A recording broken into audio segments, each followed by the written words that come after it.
Indonesia nih lagi siap-siap buat sebuah lompatan raksasa. Pemerintah baru aja menetapkan target ekonomi yang super ambisius. Ini bukan sekedar penyesuaian biasa ya, tapi sebuah cetak biru buat mengubah total wajah ekonomi negara kita. Dari desa-desa kaya yang kita lihat ini, sampai ke kota-kota besar yang super sibuk, ada sebuah rancangan raksasa yang lagi digodok.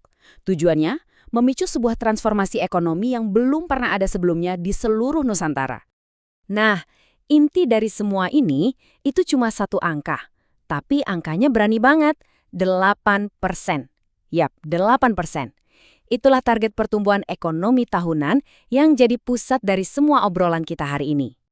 Tentu aja, ini langsung bikin kita mikir kan, gimana caranya, apa sih yang dibutuhin buat ngejar angka yang kelihatannya mustahil ini? Yuk kita bedah bareng-bareng. Oke, buat ngerti segede apa tantangannya, kita harus ngomongin duit dulu. Soalnya buat ngejar pertumbuhan 8%, Indonesia itu butuh suntikan modal yang gede banget. Coba lihat angkanya, lebih dari 13.000 triliun rupiah investasi baru. Ini bukan cuma angka gede ya, ini tuh nunjukin ambisinya segila apa dan taruhannya setinggi apa dalam rencana ini. Nah, biar kebayang segede apa, coba deh lihat perbandingan ini. Target buat 5 tahun ke depan itu 43% lebih tinggi dari total investasi yang kita kumpulin selama 10 tahun terakhir. Gampangnya gini deh, Indonesia itu mau narik investasi hampir 50% lebih banyak, tapi waktunya cuma setengahnya. Ini kayak pindah dari lari biasa langsung pakai kecepatan roket. Skala sama kecepatannya itu benar-benar luar biasa. Oke, pertanyaannya sekarang gimana caranya Indonesia mau ngejar target segila itu? Nah, jawabannya ada di satu strategi inti yang jadi jantung dari semua rencana ini. Namanya hilirisasi. Konsepnya sebenarnya simpel. Jadi, daripada kita cuma ngejual bahan mentah, kayak nikel atau sawit, mending diolah dulu di dalam negeri. Jadi produk yang nilainya jauh lebih tinggi, baru deh diekspor. Dan ini serius loh, bukan cuma omong doang. Lihat aja data tahun 2025 ini. Hampir sepertiga dari semua target investasi itu nilainya lebih dari 584 triliun rupiah dituang khusus buat hilirisasi. Ini kayak all in di satu strategi. Dan ini nggak cuma ngomongin satu industri doang ya. Ini gerakan nasional buat naikin nilai semua kekayaan alam kita. Mulai dari mineral, hasil kebun, sampai hasil laut. Oke, jadi semua ini bukan cuma teori di atas kertas. Rencananya udah mulai jalan. Dari yang tadinya cuma cetak biru, sekarang udah mulai peletakan batu pertama. Proyek-proyek raksasanya udah mulai dibangun. Mesinnya udah mulai panas nih.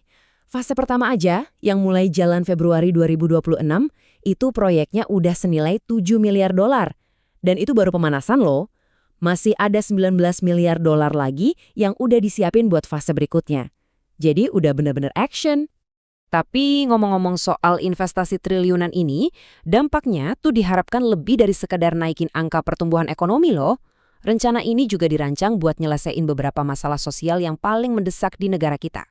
Coba kita ambil contoh soal sampah.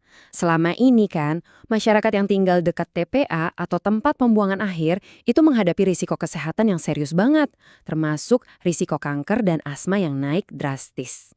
Dan ini bukan cuma angka di atas kertas ya, angka-angka ini tuh mewakili tragedi nyata, nyawa manusia.